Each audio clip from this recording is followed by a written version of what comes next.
बहुत ही सुंदर संतों के ज्ञान को सुन रहे हैं।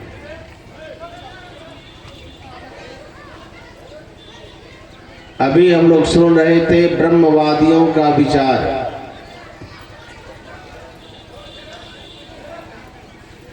भगवान शंकर, ब्रह्मा जी,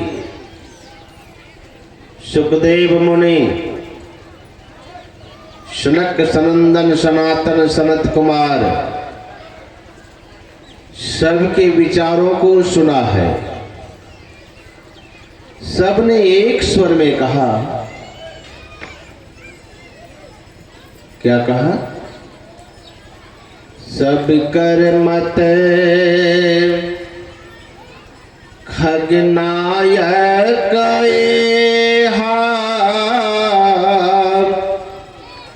करिए राम पद पंकज नेहा। सबने कहा अगर प्रेम करना है तो राम के चरणों में प्रेम कीजिए। संसार से प्रेम नहीं करने के लिए कह रहे हैं, और हम लोगों का प्रेम संसार से है। संसार से प्रेम करेंगे तो सोच लीजिए कि संसार का प्रेम कैसा होता है।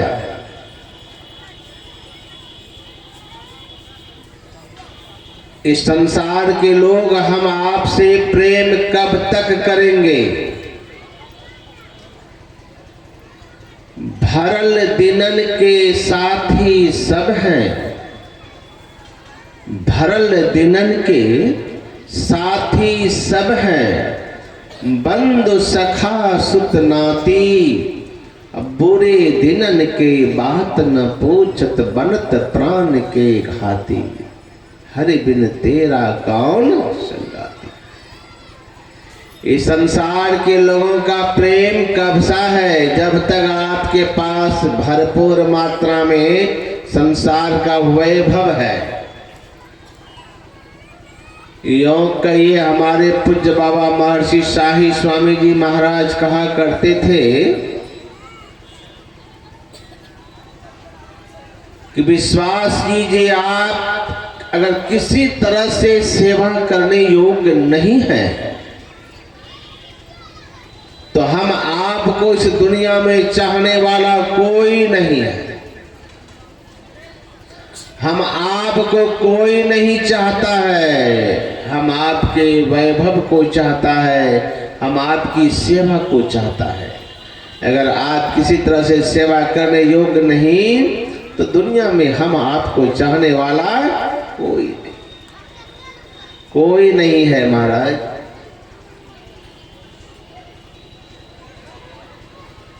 एक नौजवान बराबर एक महात्मा की कुटिया में जाया करता था। महात्मा जी बहुत खुश रहते थे कि चलो बचपन से भक्ति का रंग तो चढ़ा, आजकल तो बूढ़े हो गए फिर भी भक्ति का रंग नहीं चढ़ता है। और ये बात सुन लीजिए, कभी कभी बहुत लोग ऐसा कहते हैं कि बाबा भक्ति भजन करते थे, अब पहले जैसा मन नहीं लगता है, अब भजन करने की इच्छा नहीं होती है। भजन करने का जो ललक था वो समाप्त हो गया। अब बहुत लोग किसी के बारे में चर्चा भी करते हैं। हाँ, देखे थे, देखा देखी तो घर छोड़ा, बाबा जी बना, लेकिन देखते धीरे धीरे बैराग ठंडा हो गया, फिर तो घर पकड़ लिया। क्यों पकड़ लेता है घर? भजन में उनको स्वाद नहीं लगा। अगर भजन में स्वाद लगता तो फिर भजन छोड़ के संसार में नहीं फंसता। भजन में स्वाद लग नहीं रहा है तो क्या ऐसे घर से चल दिया? नहीं, घर से तो चला कि चलो हमें भजन करेंगे, हम भजन करेंगे, भक्ति करेंगे। लेकिन यहाँ तो बात ऐसी होती है कि कभी कभी देखा देखी वाला जो भक्ति है उसमें रंग नहीं चढ़ता। एक भक्ति होता है वैराग्य से। वैराग्य क्या है? संसार के पदार्थों को देख करके, संसार को देख करके मन में वैराग्य हो जाता है, नहीं ये सब नश्वर है, कोई किसी का साथ जाने वाला नहीं है। मन में यह बात बैठ जाती है तो उस व्यक्ति के अंदर में सच्चा वैराग्य होता है। तो फिर उसका वैराग्य ठंडा नहीं होता। लेकिन जो देखा देखी के चल देख करके भजन करने निकल गए, देखा फलाना बाबा जी बना, चलो हम भी बन जाते हैं। तो कबीर साहब की वाणी में है, देखा देखी भक्ति का कब हो न चरसी, ये रंग नहीं चढ़ेगा। ये देखा देखी वाला जब तक रहेगा रहेगा, फिर मन घूम फिर के देख लेगा कि इसमें कुछ स्वाद नहीं लग रहा है। देखा देखी में स्वाद लगेगा भी नहीं। स्वाद तो तब लगेगा जब अंदर से वैराग्य होगा, अंदर से वैराग्य होगा। सुन लीजिए, भक्ति का नशा जल्दी चढ़ता नहीं है किसी को। ये भक्ति भजन का नशा सबको नहीं चढ़ता है। अगर कोई कहता है कि फलाना भक्ति कर रहा था, ध्यान भजन कर रहा था, अब छोड़ के दुनिया में फंस गया, इसका नशा उतर गया ध्यान भजन का, तो ये आपकी भूल है। ये भक्ति का नशा किसी को चढ़ता नहीं है, लेकिन जिसको चढ़ गया जीवन में उसका कभी उतरता भी नहीं है। उतर गया तो समझिए कि वो नशा नहीं चढ़ा था, उसका नशा नहीं चढ़ा था। नशा चढ़ने वाले को उतरता नहीं है। इसलिए हमारे सहजोबाई कहती है, भाया जी हरि रस पी मतवाला। अरे जिसको वह रस मिल जाता है, हरि का रस, वो तो मतवाला हो जाता है। उनको सुधि नहीं रहती है, दिन है कि रात है कि भोर है कि साँझ है, भजन में लीन है। कोई सुधि नहीं उनको, रात भोर दिन रैन का कुछ भी नहीं। भजन के नशा में वो लीन रहता है। बाबा नानक के संबंध में हम लोग सुनते हैं बराबर कि मुंशी जी का काम करते थे। क्या करते थे? मुंशी जी का। हम लोग क्या देखते हैं, मुंशी जी रखते हैं, बड़े बड़े धनवान लोग मुंशी रखते हैं। तो मुंशी का काम करते थे। तो बाबा नानक जिसके यहाँ मुंशी का काम करते थे, वह एक दिन की घटना है कि बाबा नानक अनाज नापने का, तौलने का काम कर रहे थे। तो हम लोग देखते हैं अनाज तौलते समय क्या बोलते हैं, रामे जी राम, रामे जी एक, रामे जी दो, रामे जी तीन। इसी तरह से अनाज तौल रहा था, रामे जी तीन, रामे जी चार, रामे जी पांच। बाबा नानक अनाज तौल रहे हैं। तौलते तौलते तौलते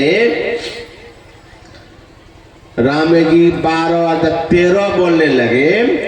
तो देखिए भाव क्या आ गया, रामे जी 13, रामे जी 13 नहीं 13, भाव आ गया। अरे सब कुछ तो प्रभु का है, मेरा क्या है, मैं कौन होता हूं तौलने वाला। तो आंख बंद हो गई और प्रभु में लीन हो गए। आंख सुधी नहीं रही नशा में। फिर भक्ति का नशा, रामे जी 13, रामे जी 13 कर रहे हैं। दुनिया में ऐसा कोई नहीं कि जिसका विरोधी ना हो, इतना मन में बिठा लीजिएगा। कोई भी दुनिया में ऐसा नहीं जिसका लोग विरोध नहीं करता हो। कितनों बढ़िया काम कीजिए, 2 4 10 आदमी बोलने वाले मिलेंगे ही। देखे देखे देखे मैं ही दास के चला सको, ऐसे होता है। कितना बढ़िया प्रवचन कीजिए, कितना बढ़िया कुछ भी समझाइए, फिर भी दो चार अवगुण निकालेगा ही। विरोधी दुनिया में सबका, लेकिन विरोधी से घबराना नहीं चाहिए कभी भी। तो बाबा नानक के भी विरोधी देख लीजिए। सबसे ज्यादा मैं जब पढ़ता हूँ संत साहित्य को, तो हमको तो लगता है कि दुनिया में जितना संतों का विरोध किया है लोग, उतना दुष्टों का विरोध नहीं किया। आज तक जल्दी हम लोग नहीं सुने होंगे कि किसी दुष्ट को, दुर्जन को जहर पिला के मारा गया, लेकिन संतों का इतिहास में ऐसा प्रमाण मिलता है कि सुकरात को जहर पिलाया गया। नहीं, महर्षि दयानंद को शीशा पीस के पिलाया गया। अरे भगवान बुद्ध का तो दूसरा का, उसका घर में ही मां विरोधी देवदत्त अंतिम समय तक विरोध करता रहा। ईसा मसीह को सूली पे चढ़ाया गया, नहीं, संतों को खौलते हुए कढ़ाई में, तेल की कढ़ाई में डाल दिया गया, हाथ काट लिया गया, जीभ काट लिया गया। क्या क्या दुर्दशा संतों का नहीं किया। हमारे संत साहित्य को पढ़ के देखिए, कितना विरोधी। ये क्या भक्त लोग कर रहे थे क्या? नहीं, विरोधी लोग थे। एक दिन महर्षि दयानंद का विरोधी लोग क्या किया कि एक गधा में एक आदमी को बिठा दिया, उल्टा, सीधा नहीं, उल्टा। सीधा बिठाता तो कोई बात नहीं, उल्टा बिठा दिया और बाल दाढ़ी मूंड करके चूना काली के मुंह में पोत दिया। और उल्टा बैठा हुआ था, पीठ तो आगे होगा, तो पीठ में लिख दिया मैं महर्षि दयानंद हूं। उल्टे गधा में बिठा दिया और एक जूते का हार पहना दिया। अब पूरे नगर में घुमाने लगा दयानंद की दुर्दशा को। देखो दयानंद की दुर्दशा, महर्षि दयानंद गांव में जूता का हार पहना करके एक व्यक्ति को गधा में बिठा करके घुमाने लगा। अब तो महर्षि दयानंद के भी तो भक्त लोग थे, देख करके आग बबूला हो गए। गए दौड़ करके महर्षि दयानंद के पास और कहा, स्वामी जी अनर्थ हो रहा है। ये लोग एक व्यक्ति को गधा में बिठा करके आपके तरह स्वरूप बना करके, रूप बना करके, गले में जूता हार पहना करके और पीठ में लिख दिया है मैं महर्षि दयानंद हूं, और पूरे गांव में घुमाया जा रहा है। कहिए तो जाके इसको सबक सिखा दो अभी हम लोग कि क्या होता है इस तरह का वेशभूषा बना करके घुमाने का। देखिए महापुरुष थे, क्या कहते हम लोगों को साथ अगर ऐसा होता तो क्या करते। महर्षि दयानंद ने कहा, अरे सबक सिखाने की जरूरत नहीं है, उनसे सबक सीखो। कहा सबक सीखेंगे क्या स्वामी जी? कहा यह बताओ, वहां जो गधा पर बिठा करके घुमाया जा रहा है, नकली दयानंद है कि असली दयानंद है? देखिए सोच, महापुरुषों का सोच कैसा होता है। स्वामी दयानंद कहते हैं गधा में बिठा के जो घुमाया जा रहा है वह असली दयानंद है कि नकली दयानंद? का है तो नकली, का असली कहाँ गया? असली आप तो है, आप बैठे हैं। का यही मैं कहा कि शिक्षा ले लो, सबक सीख लो इनसे। का क्या? का गधा में जो बिठा के घुमाया जा रहा है वह नकली दयानंद है। नकली दयानंद के गले में जूते का हार पहनाया गया है। मतलब असली भक्त नहीं बैठा हुआ, वह नकली भक्त बैठा हुआ है। असली भक्त तो यहाँ बैठा है। अरे सबक यही सीख लो, अगर नकली भक्त बनोगे इसी तरह जूते का हार पहना करके गांव में घुमाए। सदगुरु महाराज की। असली भक्त बनोगे तो जूते का हार नहीं, फूल की माला पहनाया जाएगा। तो मैं दिखाना चाह रहा था कि दुनिया में कैसे कैसे विरोध करते हैं महापुरुषों का लोग। बाबा नानक का भी विरोधी जाके कहा महाराज राजा से, ए पागल को रखे हैं हेड मुंशी बना करके, क्योंकि इसमें तो सब जगह दाव पेच है। आजकल सब कोई चाहता है कि हम ही प्रधान बने। ये प्रधान की लड़ाई शुरू से हो रही है। हेड हम बने तो हम बने, ये हेड की लड़ाई आदिकाल से है। और यदि बगल में अगर किसी को हेड बन गया कोई, तो उनका पैर खींचने वाला सब होता है। तो हेड जो बना बाबा नानक, तो उनका विरोध करने वाला सब और सब, अरे अरे ये हाल में आया है, ये सबका हेड मुंशी बन गया। सब तो विरोधी था लेकिन बोल नहीं सकते थे। इसीलिए जिनके यहाँ काम करते थे, मालिक ही जब खुश है तो आपके नाखुश से क्या होने वाला था? कुछ तो होने वाला था नहीं, लेकिन दाव खोज रहा था।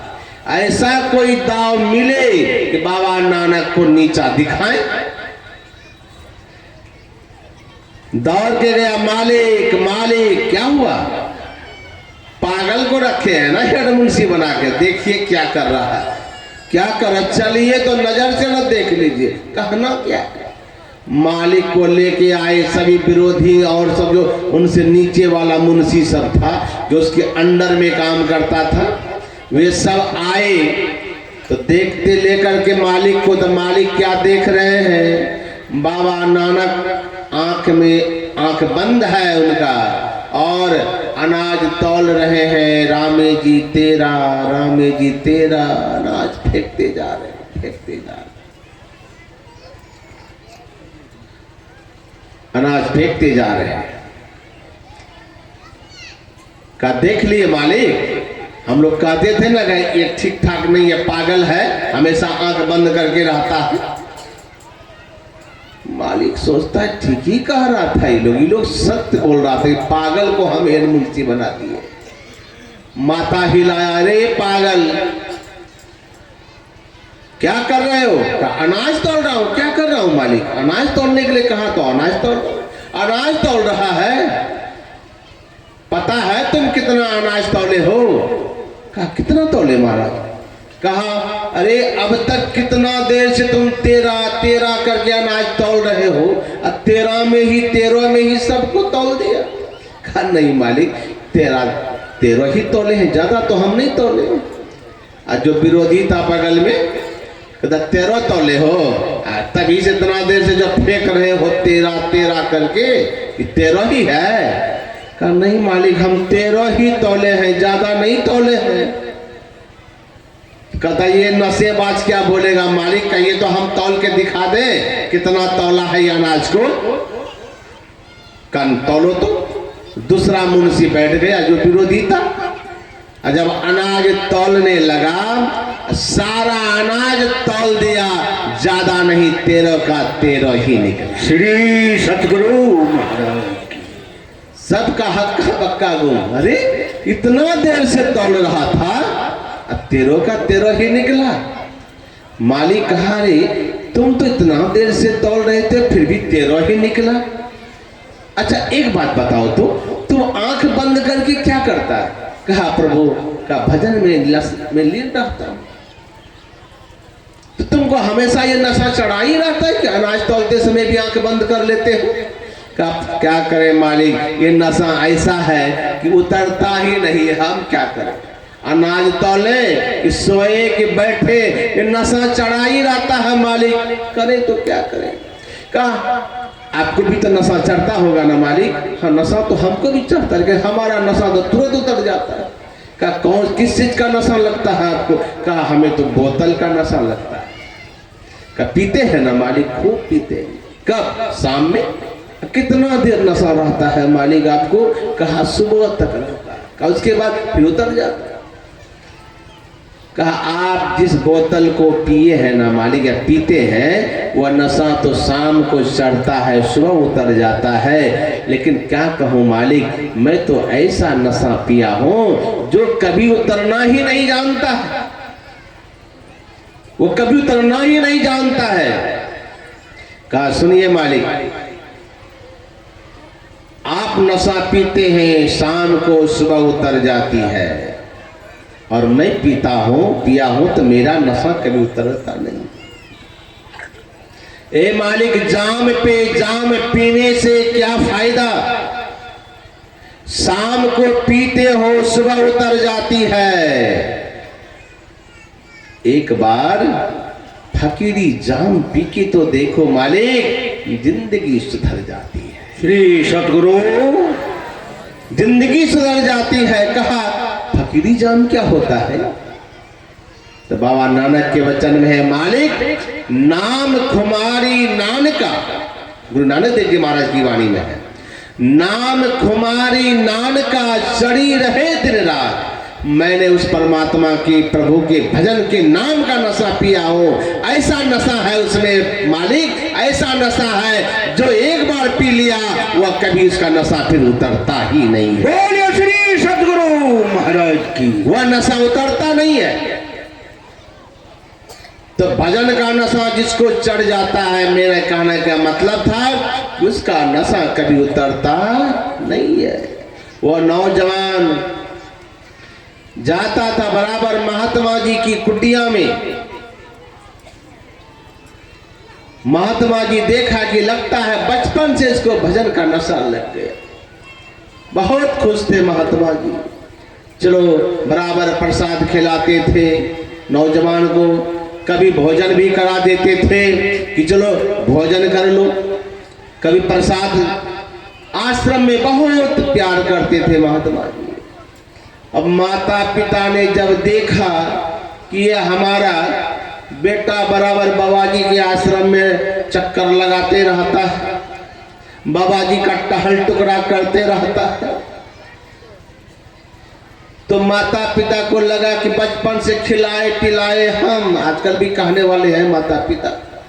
एक बाबा जी था हमारे साथ में, जब वो हमारा सेवा करता था तो उसके पिताजी क्या कहते थे, बचपन से छाली दही खिलाए हम और सेवा करता वो बाबा का। ऐसे भी कहने वाले लोग हैं कि खिलाए पिलाए हम, सेवा करेगा उसका, जा करके बुढ़ापे में हमारा ना सेवा करेगा। तो ऐसे भी कहने वाले वो नौजवान को देखा बाबा जी का आश्रम चक्कर लगाते हुए,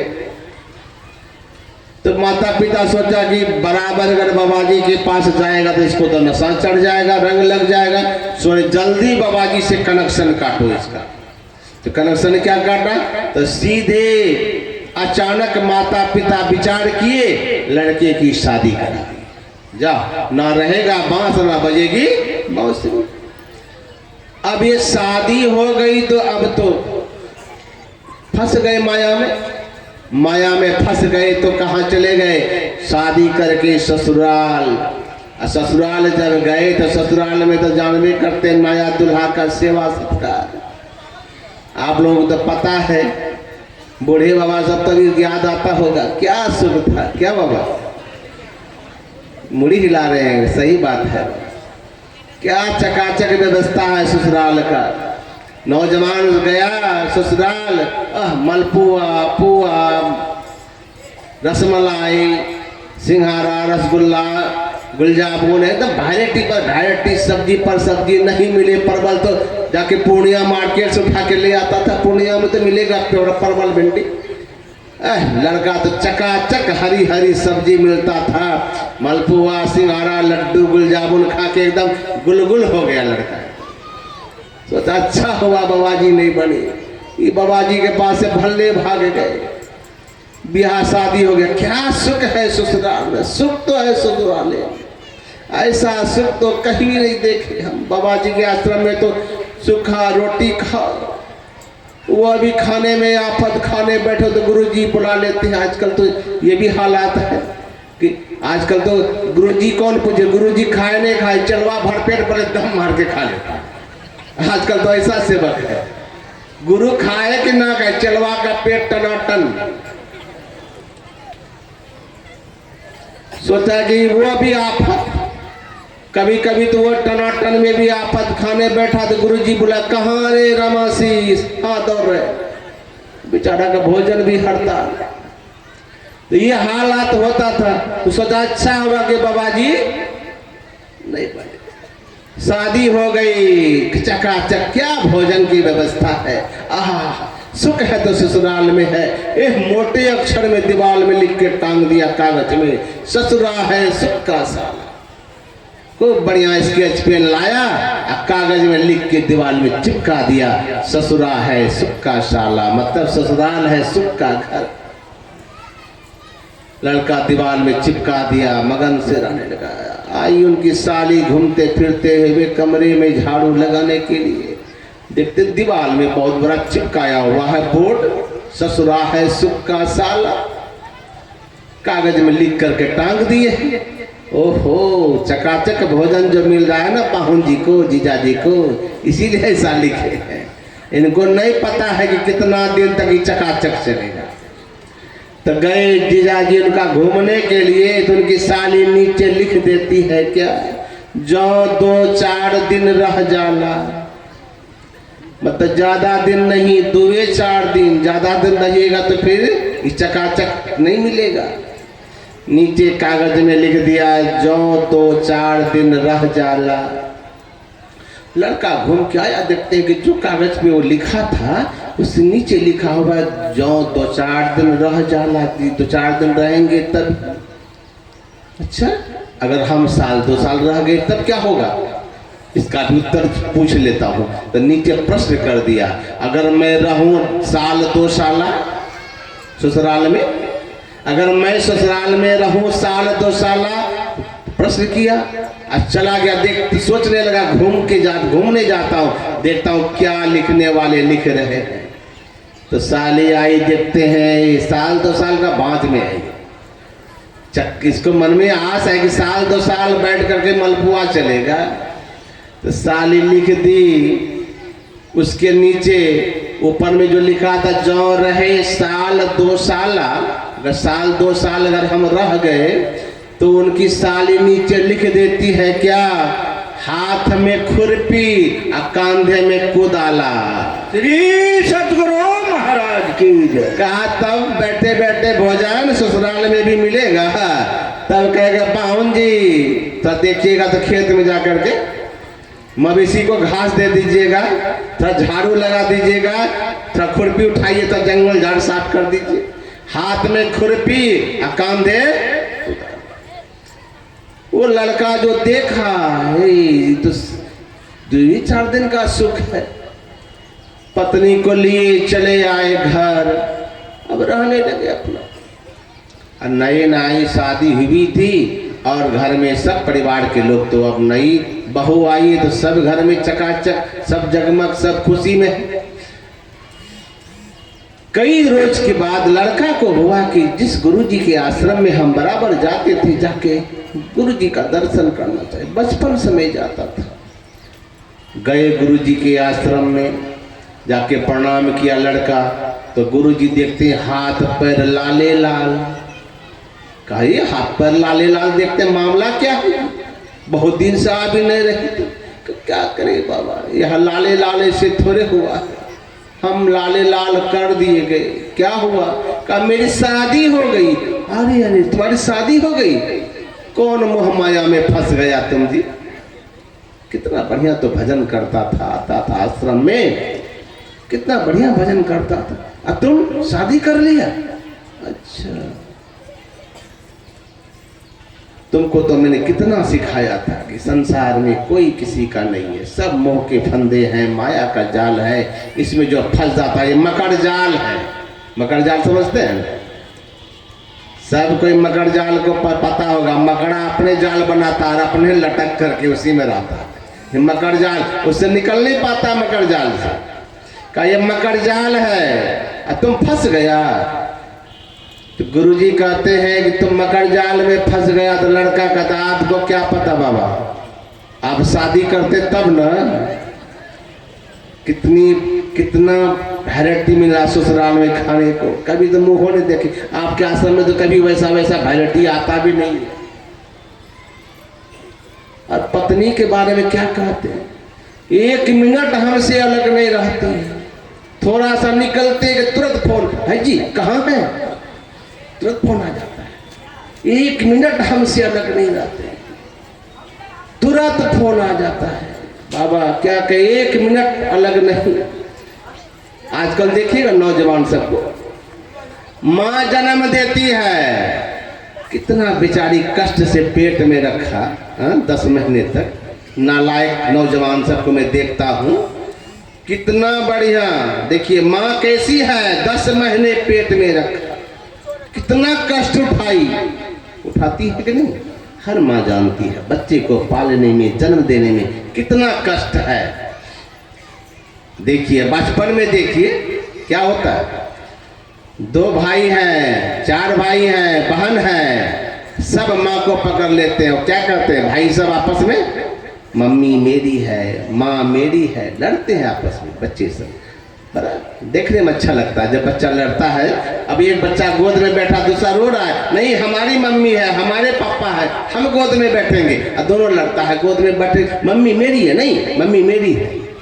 दोनों भाई लड़ता है कि मम्मी मेरी है। कितना बढ़िया बचपन था नहीं, मम्मी मेरी है, मम्मी मेरी है। जब वही बाबू बड़े हो गए, शादी हो गई, देवी जी आई, क्या कहने लगे, मम्मी तुम्हारी है, मम्मी तुम्हारे हिस्से में 6 महीना तुम खिलाओ, 6 महीना हम खिलाएंगे। क्या था बालापन, जो माँ के लिए हम कहते थे हमारी माँ है, हमारी माँ है। अब क्या मिल गया देवी जी के आने पर कि माँ हो गई तुम्हारी। ऐसे माँ कितना कष्ट उठा करके बच्चे को पालती है। तब नौजवान सबको देखिएगा कि 18 इंची का मोबाइल ले लेंगे, वो माँ का तस्वीर नहीं मिलेगा। माँ के उस मोबाइल के, नालायक के मोबाइल में माँ का तस्वीर नहीं, पिता का तस्वीर नहीं, गुरु का तस्वीर नहीं। फ्रंट में देखते हैं वही देवी जी का तस्वीर, स्क्रीन में ही जैसे ऑन करेंगे उसी का दर्शन होता है। कहते हैं बाबा आप शादी करते तब न पता होता कि पत्नी कितना प्यार करती है, 1 मिनट कहीं हम इसको अलग होने नहीं देते। कि इस मोह माया में फंस गया तुम। अब उल्टे गुरुजी को समझाने लगे तो गुरुजी कहता अच्छा हम ही को पता नहीं है, तुमको देखना है कौन कितना प्यार करता है किसको। का देखना क्या, हम तो देख ही रहे हैं बाबा, आप ना देखिए, हमको क्या देखना। अब बाबे को आजकल तो बताते नहीं है, गुरुजी कम नहीं ना है चेला से, चेला भी 1 नंबर।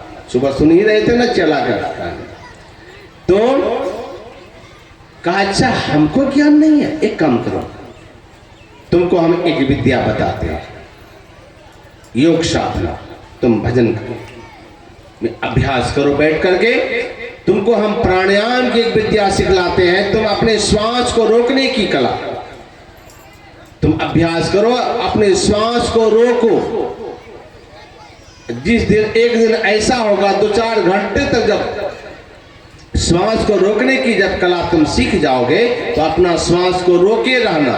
और सुन लो, अंदर में श्वास को रोके रहना, और जब तक मैं नहीं आ जाऊं श्वास छोड़ना नहीं। और देख लेना कि क्या क्या हालात है, सब पट्टी खुल जाएगा तुम्हारा। गया लड़का अभ्यास करने लगा, धीरे धीरे श्वास रोकने की कला सीख करके आया, श्वास रोकने का अभ्यास करने लगा। करते करते करते करते घंटों रोक लेता था। एक दिन बहुत देर तक रोके रह गया। पत्नी आती है घर और देखती है कि चुपचाप बैठे हैं, कुछ बोल नहीं रहे हैं। हिलाए तो फट से गिर गए नीचे, बिछावन पर गिर गए। अब गिर गए तो नाक के पास देखते श्वास चल ही नहीं रहा, श्वास तो रोका हुआ था। चिल्लाने लगी माँ माँ, सासू माँ को जवाब देने लगी, सासू माँ देखिए ना क्या हो गया, अचानक देखिए क्या हो गया। अब चिल्लाने लगी तो घर के लोग आए, सबको आए, देखते हैं लड़का का श्वास ही नहीं चल रहा है। अब श्वास नहीं चलेगा तो क्या करेगा? आपको वहीं पर बिठा कर रखेगा तुरंत। ये देखिए श्वास की कीमत क्या है। जिस समय हम आपका श्वास बंद हो जाता है, मैंने देखा है जीवन में, तुरंत घर के कहरे सवेरे कारो घर होए भूत खई, जल्दी बाहर कर देता है। बाहर गेट के सामने बरामदे में निकाल के रख देगा। घर में जगह नहीं, आपका बनाया हुआ माल है, लेकिन यह श्वास जब निकल जाएगा तो आपके ही बनाए हुए महल से आपको बाहर निकाल दिया जाएगा, रहने नहीं दिया जाएगा। लेकिन दुर्भाग्य है, जिस श्वास की इतनी कीमत है, जिसके रहने पर हमें दुनिया में सब कोई लोग पूछते हैं, और वह श्वास को हम बर्बाद कर रहे हैं। श्वास का कीमत को नहीं समझते हैं। इसलिए कबीर साहब ने कहा, श्वास श्वास में नाम सुमिर ले। श्वास की कीमत कितनी है? श्वास श्वास में नाम सुमिर ले, अवधि घटे तन की जगत में खबर नहीं पल की। सुकिरत कर ले नाम सुमिर ले, को जाने कल की जगत में खबर नहीं पल की। कोई ठिकाना नहीं है भाई पल में। यही तो एक ऐसा काम है परमात्मा ने जो हम आपके जिम्मे नहीं छोड़ा है। आपकी मर्जी है, जो काम करे ना करे, खाए पिए सोए, भगवान ने कहा सब कुछ तुम्हारी मर्जी पर है, लेकिन एक काम हमारी मर्जी से। क्या? वो श्वास लेना है और श्वास छोड़ना है। देखिएगा, अगर श्वास बाहर छोड़े, अब परमात्मा कहीं भगवान अगर बाहर ही अगर अटका दिया तो कितनों कंप्रेसर पाइप लगा के नाक में हवा भरेगा ना, उठ के खड़ा नहीं होइएगा। श्वास भीतर गया और वहीं परमात्मा अगर अटका दिए तो नाती पोता मिल के खींचना चाहेगा तो फिर भी बाहर नहीं निकलेगा। बस राम नाम सब। यही श्वास रूपी धन को तो हम लोग समझ नहीं पाते हैं। इतना अनमोल श्वास परमात्मा ने हम लोगों को दिया है, उसी को बर्बाद करते हैं। फुर्सत नहीं कि परमात्मा का हम भजन करें, भक्ति करें, कभी नहीं। दुर्भाग्य है हम आपके जीवन का। देखा क्या श्वास चल नहीं रहा, चिल्लाने लगे।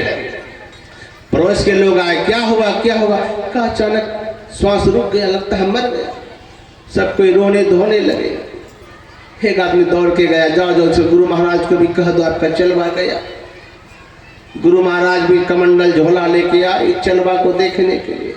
देखते सब घेर के खड़ा है, रो रहा है। गांव वाले पड़ोस वाले सब, माता पिता पत्नी सब रो रहे हैं। जैसे गुरुजी आए, सब गुरुजी के पैर पकड़ लिए। बाबा आपका चेला का श्वास अटक गया है, बचा लीजिए। कार्य देखने तो दो कि चेला जिंदा है कि मरा, पहले से हल्ला करे।